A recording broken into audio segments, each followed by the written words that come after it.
Hey there! Welcome back to Car Seat Diaries. Thinking about making the big move to Australia in 2025? Wondering if it's really the dream everyone says it is?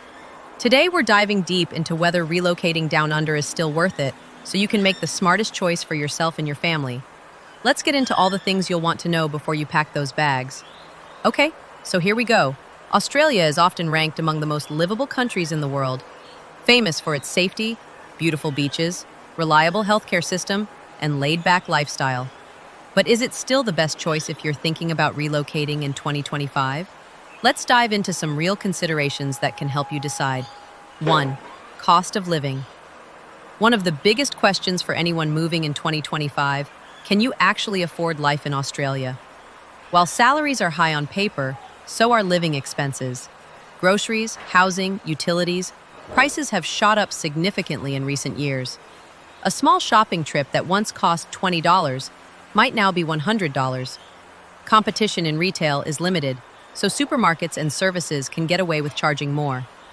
Net income often feels squeezed despite good wages. 2.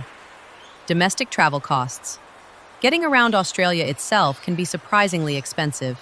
Flying between major cities like Sydney and Melbourne can cost hundreds of dollars per person, making casual trips to see friends or family a big expense.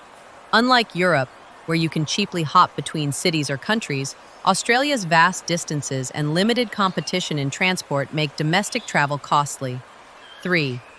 Making friends and social circles. While Australians are friendly and polite, newcomers sometimes find it hard to build close friendships. Social circles can be insular, often organized around existing communities or shared backgrounds. For many migrants, this can mean feeling like an outsider even after years of living there. 4. Strict rules and lifestyle constraints. Australia is known for being highly regulated. While rules ensure safety and order, some find it overbearing. Traffic fines, parking rules, and strict enforcement can feel suffocating. Shops often close early, around 5 or 6 p.m., making it tough for people working 9-to-5 jobs to get errands done during the week. As a result, weekends often get swallowed up by chores and shopping instead of relaxation. 5. Public transport challenges. Australia's public transport network, especially outside city centres, isn't always reliable or frequent. Commuters often face long travel times. Some spend 2 to 3 hours door-to-door getting to work. Owning a car becomes essential in most places, adding expenses like fuel, tolls, maintenance, and insurance. Compared to the dense, convenient systems in parts of Europe or Asia, it can feel inefficient. 6. Property prices.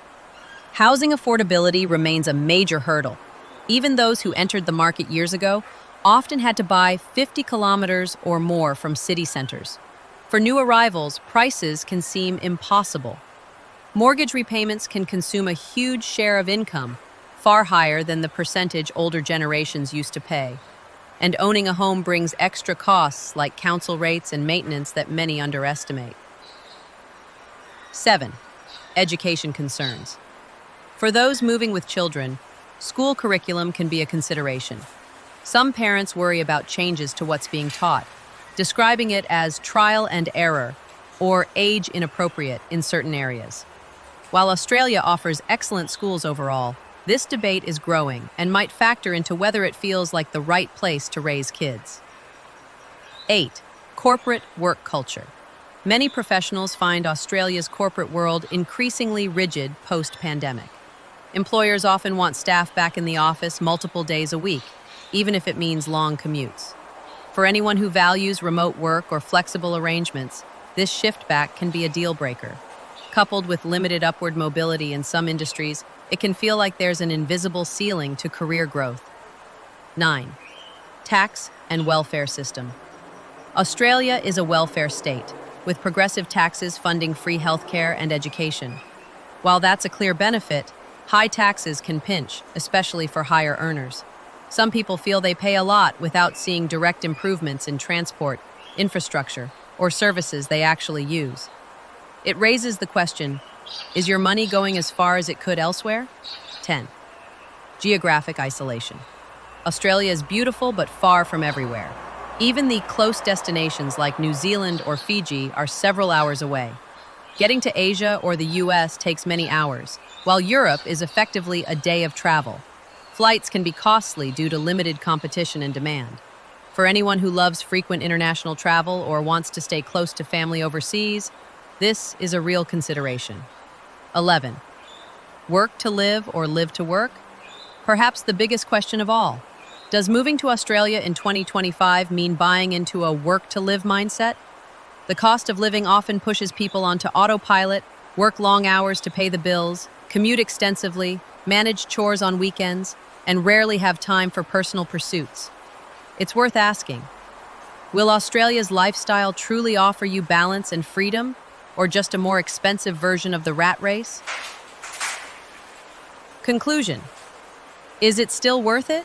Australia remains one of the world's safest, most stable countries with world-class healthcare, education, and natural beauty. But the question for 2025 is whether it aligns with your priorities.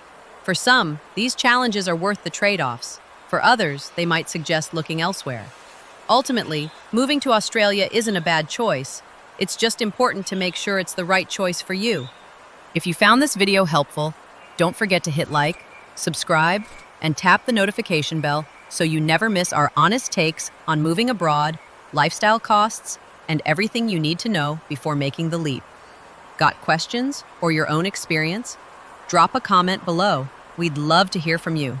Thanks for watching, and see you in the next one.